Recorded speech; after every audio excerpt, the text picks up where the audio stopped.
이스라엘의 역사 가운데 이제 가장 찬란했던 왕국을 골라보라고 하면 당연히 그 다윗 왕국을 듭니다. 그런데 그 시작을 보면 아주 하찮은 오합지졸의 집단이었던 것을 이렇게 보게 됩니다. 그 다윗 왕국이 아둘람 굴에서 시작되지 않았습니까? 그 아둘람 굴의 모습을 성경은 이렇게 기록하고 있습니다. 그러므로 다윗이 그곳을 떠나 아둘람 굴로 도망하매 그의 형제와 아버지의 온 집이 듣고 그리로 내려가서 그에게 이르렀고, 환난당한 모든 자와 빚진 모든 자와 마음이 원통한 자가 다 그에게로 모였고, 그는 그들의 우두머리가 되었는데 그와 함께한 자가 400명가량이었더라. 아둘람 굴 안에서 시작된 이 다윗 왕국의 모습을 한번 머릿속으로 그려보시기 바랍니다. 그 그림을 보면서 혹시 생각나는 집단 없습니까? 저는 가만히 이렇게 그려보니까 조폭이 생각나요. 꼭 조폭 같습니다. 환난당하고 빚지고 마음이 원통한 자, 이런 분들에게 상처가 많지 않습니까? 근데 그 상처만큼 또 그 안에 분노로 가득 채워져 있습니다. 그런 분노가 겉으로 표출되면 아주 폭력적으로 나타날 수 있다는 것입니다. 그 400명의 다윗이 우두머리였다는 것입니다. 폭력적인 집단으로 얼마든지 전락할 수 있었던 왕국이었다는 거예요. 아마 저와 여러분들이 그 아둘람 근처에 가서 이분들의 하는 대화 내용을 들어보면 막 소스라치게 놀라실 겁니다. 막 분노로 가득한 분들이 내뱉는 말들 있잖아요. 야, 이 세상 정말 더럽다. 세상 불질러 버려라. 뭐 이런 얘기들을 했을 거예요. 우리가 사울에게 이렇게 당했는데 우리 시대만 와봐라. 사울의 3족을 멸해버리겠다. 뭐 이런 얘기 했을 것 같아요. 얼마든지 폭력적 집단으로 전락할 수 있었던 그 왕국이 은혜의 왕국이 되었다는 겁니다. 뿐만 아니라 다가올 메시아 왕국을 다는 아니지만 그래도 조금 그림자로 보여졌던 왕국이었다는 거예요. 저는 이것이 궁금했어요. 왜? 어떤 포인트에서 다윗 왕국은 은혜의 왕국으로 승화될 수 있었는가? 그게 궁금해서 사무엘 상하를 쭉 읽으면서 묵상해 보았습니다. 그러다가 오늘 이 말씀을 발견하게 됐습니다. 여러분, 오늘 이 사건 때문에 다윗 왕국은 은혜의 왕국이 되었고요, 다가올 예수 그리스도 왕국의 어떤 그림자의 모습을 보여주지 않았나 생각합니다. 바로 무비보셋을 품었다는 겁니다. 무비보셋을 품었던 사건이 그렇게 쉬운 일은 아니었을 것입니다. 왜냐하면 그의 주변에는 아둘람 사람들이 있었잖아요. 이들은 이미 사울의 핏줄을 살려두었을 때 어떤 일이 벌어지는지를 경험했던 사람들입니다. 이스보셋을 통해 7년의 아주 피비린 나라는 전쟁이 있었던 것을 경험했던 사람들입니다. 그런 것을 경험했던 이 다윗의 측근들은 다윗에게 가서 얘기했을 거예요. 왕이여, 이제 우리가 새로운 왕국을 출범하는 것입니다. 그렇다면 깨끗한 바탕 위에서 이 왕국을 시작해야 되지 않겠습니까? 그러기 위해서는 이 나라에 후환이 없도록 정리할 것을 싹 정리해야 합니다. 그때 거론되었던 인물이 누구였을까요? 당연히 무비보셋이죠. 사울의 손자요 요나단의 아들이었습니다. 어떻게 보면 그 당시에 이 정치적인 분위기라고 하는 것은 한 왕권이 무너지면 새로운 왕권이 들어서게 되고요. 그 새로운 왕권이 들어서면 그 전에 왕권에 있던 왕의 측근들을 다 처단하잖아요. 당연히 무비보셋은 숙청 대상의 영순위 정도 됐을 겁니다. 자, 다 죽이라고 말하는 무비보셋을 다윗이 죽이지 않았습니다. 오히려 왕궁으로 초청했고 아마 그에게 왕자의 옷도 입혀주었을 것이고 사울의 남은 밭도 다 그에게 도로주고 무엇보다도 다윗과 함께 왕의 식탁을 나누는 그 자리에 있게 했다는 거예요. 무비보셋을 죽이라고 했던 사람들이 옆에서 그 모습을 보지 않았겠어요? 무언의 메시지를 선포하고 있는 겁니다. 너희들이 다 죽이라고 말하는 이 무비보셋 내 거야, 내 아들이야, 건들지 마, 이렇게 말씀하고 있는 겁니다. 자, 어떻게 이게 가능했을까요? 다윗은 어떻게 인간관계를 풀어갔길래, 다윗은 어떻게 사울의 문제를 풀어갔길래 이 문제를 통해서 새로운 왕국으로 거듭났을까요? 그 다윗의 영성을 우리가 배우기를 원하는 겁니다. 인간관계를 풀어가는 삶의 원칙이죠. 첫 번째는 회복된 관점을 가졌다는 거예요. 여러분, 우리가 어떤 사람에게 무슨 말을 하고 그 사람에게 무엇을 베풀고 그것보다 더 중요한 것이 무엇일까요? 그를 내가 어떤 눈으로 보느냐가 중요합니다. 다윗의 측근들은 어떤 눈으로 무비보셋을 보았으며 다윗은 그를 어떻게 보았느냐? 그것에 대한 힌트가 오늘 이 말씀 1장 1절에 있습니다. 다윗이 가로되 사울의 집에 오히려 남은 사람이 있느냐? 내가 요나단을 인하여 그 사람에게 은총을 베풀리라. 세 사람이 등장합니다. 당연히 다윗은 무비보셋을 품으려고 하는 것입니다.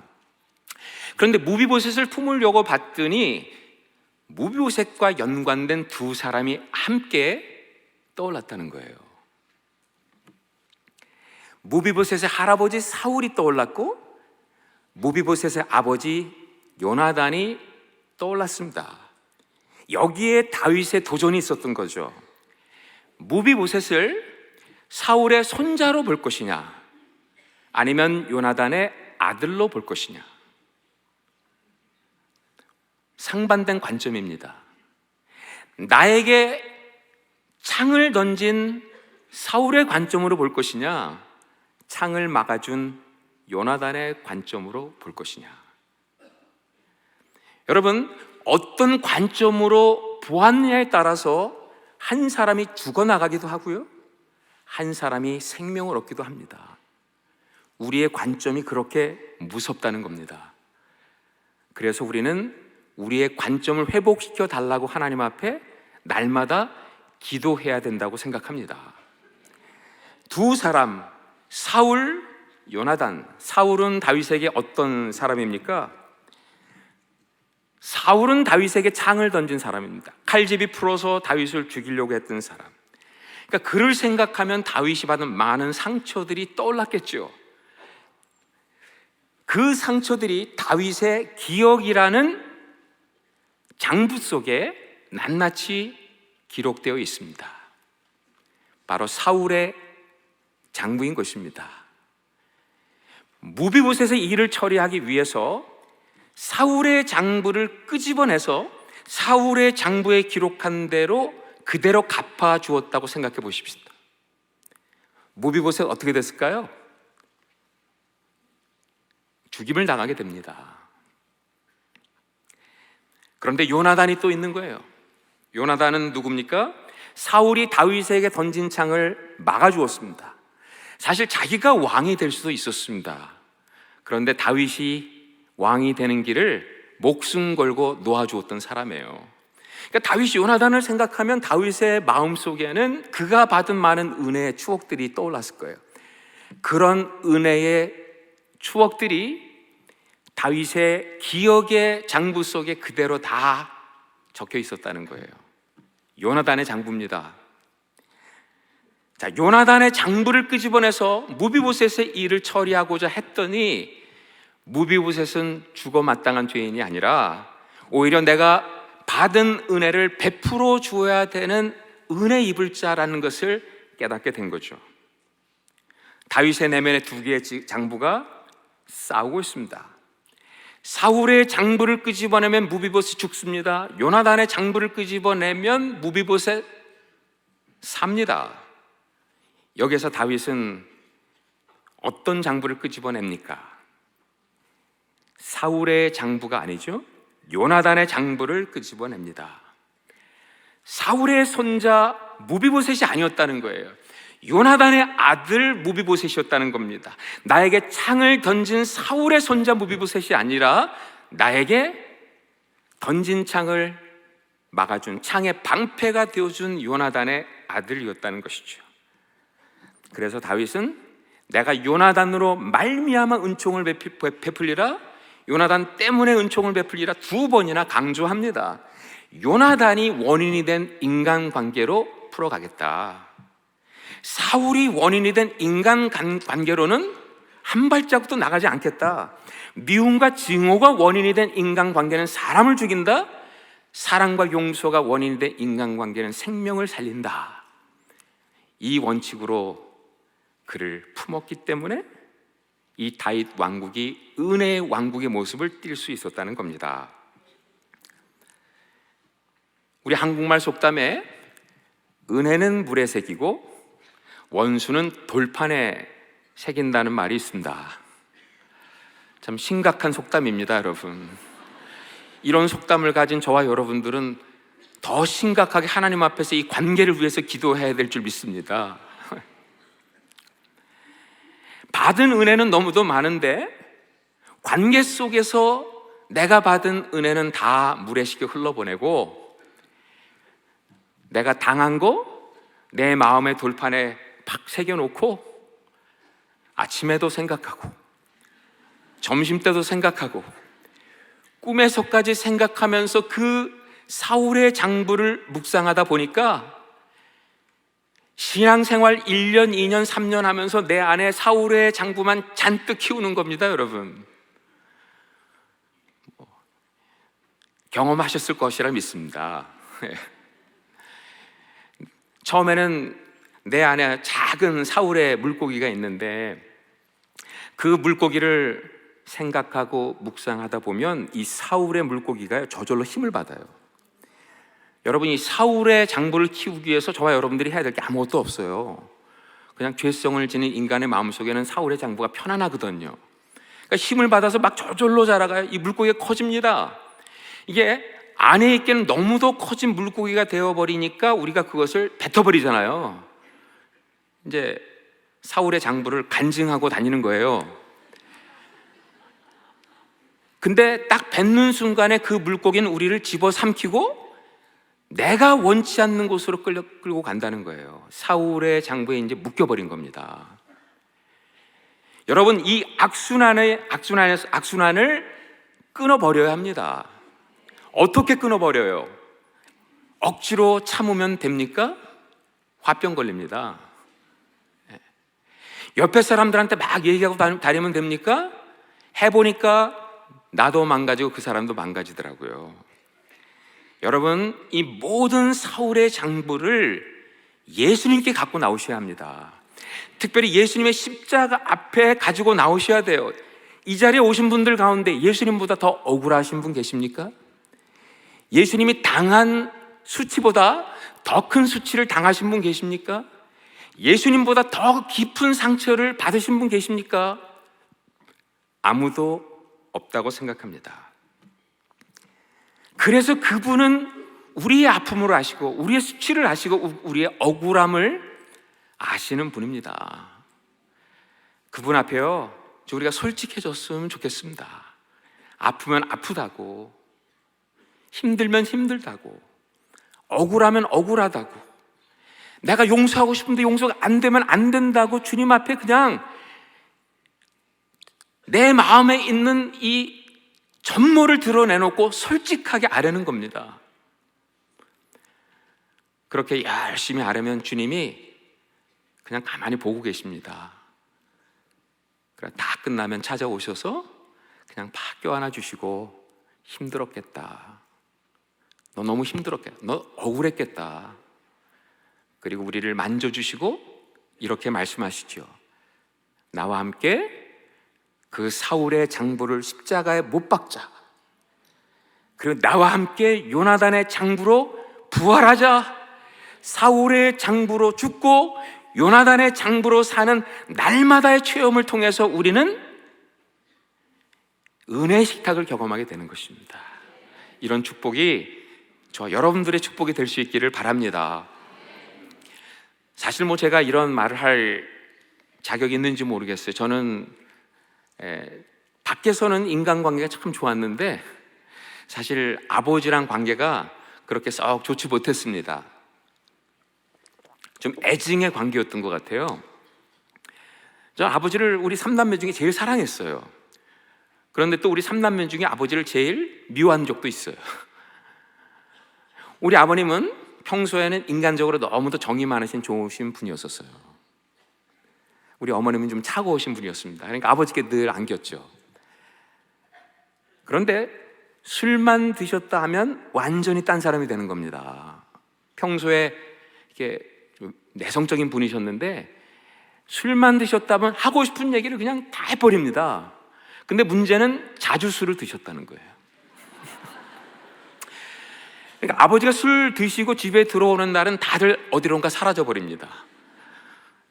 근데 저 혼자 남은 거예요, 학창시절에. 그러니까 아버지께서 저에게 오시더니 아무도 없으니까 저에게 어머니에게 해야 될 얘기, 여동생에게 해야 될 얘기, 형님에게 해야 될 얘기를 다 쏟아붓는데 제가 바른 말을 했잖아요. 아버지, 하실 말씀이 있으면 제정신으로 하십시오. 그랬더니 아버지가 뚜껑이 열린 거예요. 평소에 매를 한 번도 드시지 않았던 분이 화가 나니까 몽둥이를 들고 저를 때렸는데 경험이 없으니까 잘못 때렸어요. 제 허리를 친 겁니다. 그래가지고 제가 꼬박 한 24시간 동안 일어나지를 못했어요. 제가 유일하게 하루 학교 결석해서 개근상을 놓쳐버렸어요. 그날이었어요. 제가 그날 침대에서 어떤 생각을 했을까요?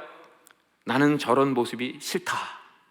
나는 절대로 저런 아버지처럼 되지 않을 거야. 이렇게 속으로 막 내 메모리에 그 선포를 담았어요. 여러분, 그렇게 선포를 했더니 나에게 대해서 그게 내 습관이 되더라는 거예요. 아주 자동적으로 아버님이 술 드시는 모습만 보면 나는 저런 모습 싫어. 나는 아버지처럼 안 될 거야. 이게 자동적으로 나오는 거예요. 우리의 메모리가 그렇게, 우리의 기억이 그렇게 무섭더라는 거예요. 자, 결혼을 했습니다. 아내와 함께 부모님 댁에 인사를 가서 또 아버님이 약주 한 잔 드시는 모습을 보면 분위기도 좋았는데 집에 돌아오면서 제가 분위기를 깨는 거죠. 여보 봤지? 나 저런 모습 싫어. 나는 아버지처럼 안 될 거야. 그렇게 하기를 제가 몇 년을 했을까요? 10년을 했어요. 근데 우리 와이프가 얼마나 독한 사람이냐면 10년 동안 대꾸 한마디 안 됐어요. 여러분, 남편을 바꾸기 원하시면 10년 동안 가만히 계세요. 그러다 10년 만에 한번 딱 한마디 하면 그냥 바뀌어버립니다. 10년 지난 다음에 우리 아내가 제 눈을 똑바로 보면서 했던 얘기, 여보 당신 결혼하고 나서 10년 동안 그 얘기 매번 했어. 그런데 내가 오늘 당신 보니까 당신 아버지랑 똑같아. 10년 동안 나는 저 모습이 싫어 하면서 누구를 묵상했을까요? 아버지를 묵상한 겁니다. 그랬더니 그렇게 되더라는 거예요. 여러분, 오늘 이 자리에 앉아 계신 여러분들의 얼굴은 지금까지 여러분들이 누구를 묵상했느냐를 보여주는 사진이에요. 얼굴 가리시면 안 됩니다. 돈을 묵상하면 돈 색깔이에요.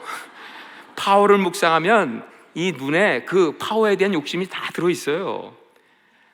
그때 결심했죠.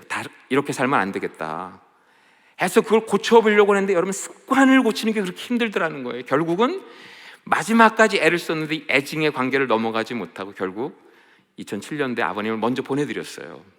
근데 제가 마지막 아버지 떠나시는 그때쯤에 아버님 집을 찾아가서 아버님과 마지막 대화를 나눈 적이 있거든요. 근데 그때 제가 아버지께 좀 사랑을 한다는 고백을 하고 싶었어요. 근데 그 하고 싶을 때 해야 되겠더라고요. 여기까지 나왔어요. 아버지 사랑해요. 근데 그때 아버지가 좀 우울증 비슷한 게 오셔가지고 입에서 막 불평불만을 늘어놓으시는 모습을 보면서 여기까지 나왔는데 못한 거예요. 그리고 다른 아버지 감사하세요. 감사절인데 감사하셔야죠. 왜 이렇게 사세요? 이 말 한마디를 하고 저는 집에 갔는데 그게 저의 마지막 대화였었어요. 이게 너무 후회가 되는 거예요, 여러분. 오늘 집에 가셔서 부모님이나 형제 자매나 아니면은 남편이나 아내에게 사랑한다는 고백을 하고 싶으면 여러분 꼭 한번 하시기를 부탁을 드립니다. 그걸 안 했더니 이게 상처가 돼가지고 제가 선교제 갔을 때 너무너무 힘들었습니다. 아침에 일어나면 네가 아빠 사랑해? 아버지도 사랑하지 않는 네가 선교를 해? 이런 거짓 메시지가 계속 제 귀에 들려서 제가 한 20일, 30일을 그저 십자가 앞에서만 기도했던 적이 있습니다. 근데 그렇게 기도하면 딱 한 날을 살아요. 하루 기도하고 하루 살고 하루 기도하고 하루 사는데 한 20, 30일쯤 됐을 때 제가 십자가를 바라보면서 기도하는데 세면 하나님의 음성이 들리는 거예요. 너는 아직도 십자가에서 나를 찾고 있느냐? 예, 하나님. 그랬더니 나는 십자가에 못 박혀 죽었지만 나는 더 이상 거기 없다. 내가 부활하지 않았느냐? 이제 너는 십자가 위에서 나를 찾지 말고 십자가에 못 박힌 너를 찾아라. 그 말씀이 저를 치유하셨어요. 그래서 그때 제가 아버지께 고백 못한 거 다 했고, 아버지를 그렇게 떠나보낸 것에 대한 아쉬운 마음, 또 아버지를 용서하지 못한 그런 많은 나를 묻고 있었던 죄의 현상들, 그리고 죄악들을 십자가에 낱낱이 마치 메모지를 벽에 앞쪽으로 꽂는 것처럼 십자가에 꽂았어요. 그때 하나님이 저를 만져주시면서 처음으로 새롭게 아버지를 보여주셨는데 깜짝 놀랐습니다. 왜 내가 힘들어했느냐? 저는 평생 아버지와 나와의 관계를 사울과 다윗이라고 생각했어요. 아버지는 사울, 나는 다윗. 아버지는 가해자, 나는 피해자라고 착각한 거예요. 여러분, 우리가 누가 가해자고 누가 피해자입니까? 우리는 이미 예수님을 십자가에 못 박은 가해자들이에요. 예수님을 십자가에 못 박았는데 예수님의 은혜로 구원받아 왕의 식탁에서 용서받은 죄인들 아닙니까? 그 눈으로 우리 아버지를 보았더니 우리 아버지의 모습이 두 다리를 다 저는 장애우였다는 거예요. 얼마나 힘드셨을까? 25년 동안 밤 청소하면서 우리를 뒤에서 섬겨주셨던 우리 아버지가 막 안타깝게 제 마음속에 와서 닿는 거예요. 두 다리를 다 저는 장애우 무비보셋이었는 나는 그 무비보셋을 보면서 사울의 장부만 평생 키워온 겁니다. 그런데 그날 무비보셋으로 보았더니 요나단의 장부가 보이는 거예요. 아버지가 나를 사랑하셨다는 겁니다. 그래서 저도 그날 못다한 사랑의 고백을 했죠. 아빠 사랑해요. 아버지 사랑해요. 근데 조금 아쉬웠습니다. 살아 계셨을 때 했었으면 얼마나 좋았을까. 여러분들은 저와 같은 그런 어리석은 짓을 안 하셨으면 좋겠습니다. 여러분의 식탁에 무비보셋을 초청하시기 바랍니다. 여러분에게 온 무비보셋을 무비보셋으로 볼 수 있으면 좋겠습니다. 그 무비보셋을 보면서 사울의 장부를 십자가에 못 박고 요나단의 장부를 살려낼 수 있는 은혜가 있기를 바랍니다. 자, 그렇게 회복된 관점으로 이름 석자를 보고 이제는 그 이름 석자를 왕의 식탁에 초청하는 것입니다. 11절에서 13절이죠. 시바가 왕께 고하되 내 주 왕께서 온갖 일을 종에게 명하신 대로 종이 준행하겠나이다 하니라. 무비보셋은 왕자 중 하나처럼 왕의 상에서 먹으니라. 13절에 무비보셋이 항상 왕의 상에서 먹으므로 예루살렘에 거하니라. 그는 두 발이 다 절뚝이더라. 다윗은 장애인 무비보셋을 왕의 식탁에 초청했습니다. 여러분, 유대인들에게 있어서 식탁의 의미는 연합입니다. 연합. 밥상을 나누는 두 사람은 하나가 된 겁니다. 그렇기 때문에 유대인들은 절대로 이 식탁을 아무에게나 공개하지 않죠. 유대인들은 이 식탁을 이방인들과 절대로 나누지 않습니다. 왜냐하면 그들은 이방인들과 하나라고 생각하고 있지 않기 때문에. 그만큼 유대인들에게 이 식탁은 아주 특별한 자리입니다. 그런데 오늘 다윗이 무비보셋을 식탁에 초청해서 그를 영접했다고 하는 거예요. 그런 의미를 지니고 있는 겁니다. 그냥 밥 한 번 같이 나눠 먹은 관계가 아니다라는 거예요. 정말 다윗은 무비보셋과 연합하겠다는 거예요. 다윗은 무비보셋과 하나가 되겠다는 것입니다. 정말 다윗은 무비보셋과 연합했습니다. 다윗은 무비보셋을 왕자의 한 사람으로 식탁에 초청해서 그와 함께 맞상을 보았기 때문이에요.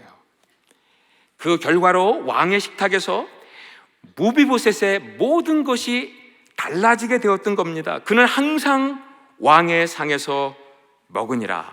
왕과 맞상을 보는 관계가 된 것입니다.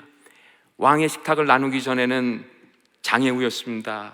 패왕의 후손이었습니다. 인생에 희망이 없었습니다. 그런데 다윗의 식탁에 초청된 무비보셋은 장애우도 아니고 패왕의 후손도 아닙니다. 왕의 아들이었다는 겁니다. 왕께 은총을 입은 왕자입니다. 왕의 권세를 함께 누리는 힘 있는 자가 된 것입니다. 그런데 보십시오, 여러분. 그 식탁은 무비보셋만 바꾸지 않았다는 것입니다. 영접되어진 무비보셋만 바꾼 것이 아니라 영접한 다윗을 바꿔놨어요. 다윗의 식탁을 바꿔놨습니다. 다윗의 왕국을 바꿔놓았습니다. 다윗의 식탁이 풍성해졌어요. 그 식탁이 비로소 은혜의 식탁이 된 것입니다. 왜 그렇죠? 무비보셋을 초청하고 보니까 거기에는 하나님이 계셨던 거죠. 하나님의 식탁에 초청받은 것입니다. 무비보셋을 초청해서 함께 맞상을 나누었더니 앞으로 예수께서 우리에게 베푸실 은혜의 식탁을 미리 경험하는 유일한 은혜의 식탁이 되었던 겁니다. 요한계시록에 보면 예수님과 우리와의 관계를 이렇게 설명합니다. 내가 문 밖에 서서 두드리노니 누구든지 내 음성을 듣고 문을 열면 내가 그에게로 들어가 그로 더불어 먹고 그는 나로 더불어 먹으리라. 어렵게 말할 필요 없습니다. 주님과 맞상 보았다는 겁니다. 연합이 되었다는 겁니다. 하나가 되었다는 겁니다. 마지막에 이 은총을 다윗은 미리 땡겨 경험하는 축복을 보게 된 겁니다. 무엇보다도 이 사건으로 말미암아 다윗은 은혜의 흐름을 뒤집어 놓은 식탁의 역사를 경험해요. 위로부터 밑으로 내려가는 은혜만 있지 않아요. 여러분, 그것만 알고 계신다면 우리는 엄청난 많은 은혜를 놓치고 있는 겁니다. 밑에서 위로 올라가는 은혜도 있어요. 힘 있는 자가 힘 없는 자에게 주는 은혜가 있는가 하면 힘 없는 자가 힘 있는 자에게 은혜를 베푼다는 거예요. 이 강대상에서 목사님이 여러분들에게 말씀을 통해 은혜를 베풀어 주시면 또 말씀을 받으시는 여러분들의 반응을 통해서 이 강단에 서 있는 담임 목사님이 더 큰 은혜를 누리시는 거예요. 그래서 이거는 설교자만 아는 비밀인데 이 강단에 서면 설수록 은혜가 60배, 100배가 되는 것입니다. 여러분, 제가 첫날 저는 여러분들과 함께 말씀 안에 교제를 나누고 싶다고 얘기했어요. 결론에 내가 이 말씀을 하고 싶어서 그런 거예요. 제가 여러분들에게 말씀을 나누면서 여러분들이 은혜를 조금 받으신 것 같습니다. 그런데 여러분들이 그 말씀을 받으면서 얼굴 표정, 몸짓, 아멘, 화답하는 그 여러분들의 베풀어 주시는 은혜로 인해서 제가 수지맞은 사람이 된 겁니다. 거꾸로 흐르는 은혜입니다. 우리 공동체에는 위로부터 밑으로 내려가는 은혜가 있는가 하면 밑에서 위로 거꾸로 올라가는 은혜로 말미암아 은혜가 상승작용을 일으키는 공동체인 줄 믿습니다. 제가 이것을 마지막으로 이 얘기하고 좀 정리하겠습니다. 제가 사실은 아픈 아내와 20년 살면서 이 놀라운 비밀을 알게 되었어요. 여러분들이 제 얼굴을 볼 때 막 이렇게 아픈 사람 20년 간호하면서 너무 막 비장하게 힘들게 해가지고 제 얼굴이 막 찌들린 그런 모습입니까?